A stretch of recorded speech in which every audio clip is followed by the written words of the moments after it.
So if you would have talked to me about this franchise, 2 or so weeks ago, I probably would have been like, I don't really give a shit, man. But, I kept going to the movie theaters. I kept seeing the trailers for this movie particularly, and I thought the trailer looked really good. So I figured, why not? Let's get prepared. I went to Hulu. I saw they had like a thing on the homepage about binging them, getting caught up. So I figured I'd watch them, and I was pleasantly surprised with how much I liked this franchise. So much so, in fact, whatever we're calling these like trilogies, this saga, whatever we're calling these Planet of the Apes prequels, they might be like the most underrated and consistent gem of like a franchise going on in Hollywood right now. I mean, there's not a bad movie in this franchise. This one included is also good. And since this movie takes place a couple of generations into the future, you'd be led to believe a couple hundred years or so.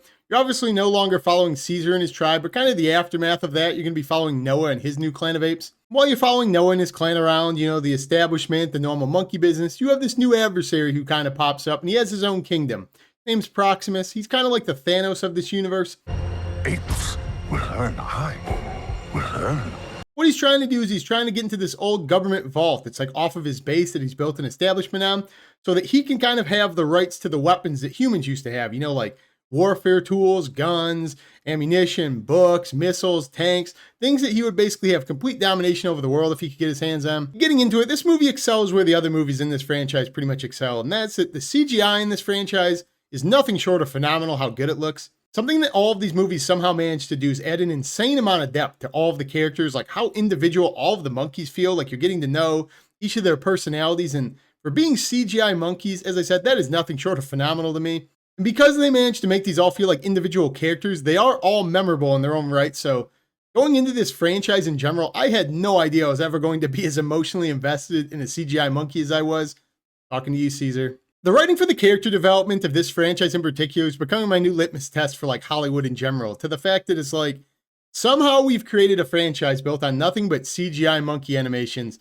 That the writing is so good, you feel so connected to the characters, you feel like it's such an emotional journey, so much profound dialogue, that Hollywood has no excuse anymore for such terrible, lazy, shitty writing. I mean, if they can get you invested in CGI monkeys, they have no excuse anymore. Getting back into the sound design and the CGI and everything in this movie, I mean, the sound designs are great in this movie. It makes you feel atmospheric, like you're in the jungle, but the CGI particularly, this might be the best CGI I've ever seen in a movie from like start time to finish. I mean, the CGI in this movie is nothing short of phenomenal. You can basically see every hair on these apes blowing in the wind individually.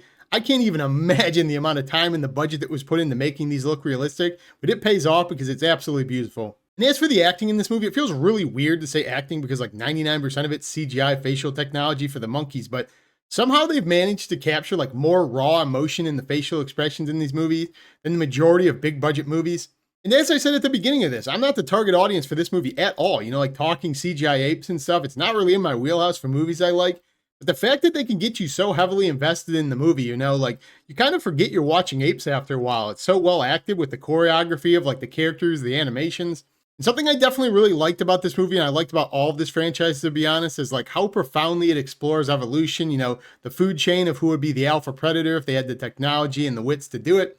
What I think's so clever about this movie is that everyone's kind of in the right, as like a human, if you're not watching this through the lens of the movie, you have no connection to monkeys, you kind of don't want the monkeys to run the world. So you totally see why all the humans are ruthless, why they're trying to get back on top. Same thing with the apes. As the apes, you're like, I don't want the humans to run the world. They put us in cages. You have these like stories of the past, of what they used to do, what we used to test them with. They don't want that.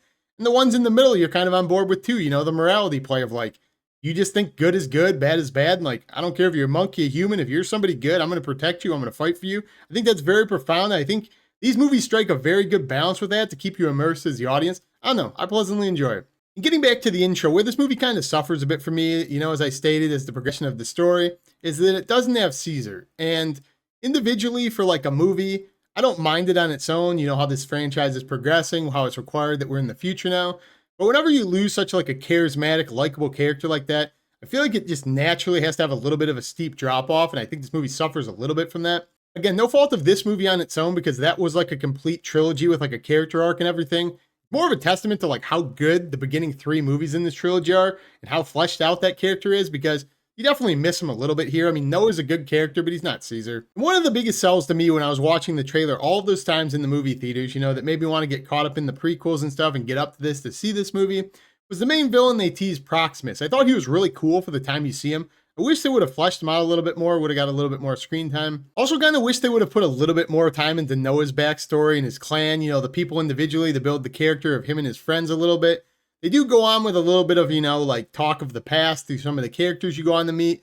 I wish they would have put a little bit more time into him particularly because he is going to be the main protagonist. Because I understand why they didn't. The movie's already 2 hours and 20 minutes. I kind of wish in general that this would have kind of taken the trajectory more of like the original prequel, and this would have been the first one in it where it would have spent just this entire movie building up the lore of Noah, his clan, Proximus, like how he got to be in Reign, all of these things like that. But I understand why after like all of these years, I think it's like 7 or 8 years, why they kind of felt inclined to kind of pick it up and not start slow again, because they probably don't know like how much shelf life this franchise has left. So I completely get it. That would have just been a personal preference for me. As much as I like this movie, and I really did like this movie, when I was leaving the theater, I was kind of thinking about it in comparison to the, you know, the other 3 movies I watched this week.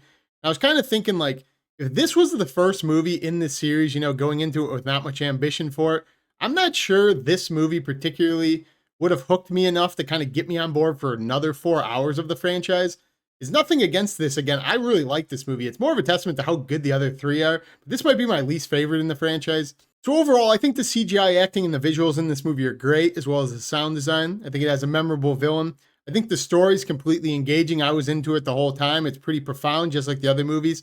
The only thing about this movie compared to the other ones is that it didn't really have that emotional punch that, you know, kind of ripped your heart out, that really made you tug at the emotional strings. So for that reason, I would say, you know, you could do worse, and you probably have. By no means a bad movie. It's definitely a really good movie. It's just kind of hard when you compare it to the other ones I just watched this week, and I really like those ones. Maybe if I don't compare it as much, I've rated it a little bit higher, but yeah, still really like this one. It's definitely worth seeing. If you do like this franchise, comment down below. Let me know what your favorite movie in this franchise is, because I think they're all pretty damn close, honestly. If you haven't already subscribed, what the hell are you waiting for? More scary movies, more new releases to come. But other than that, that's all I got in this video. See you guys in the next one. Peace.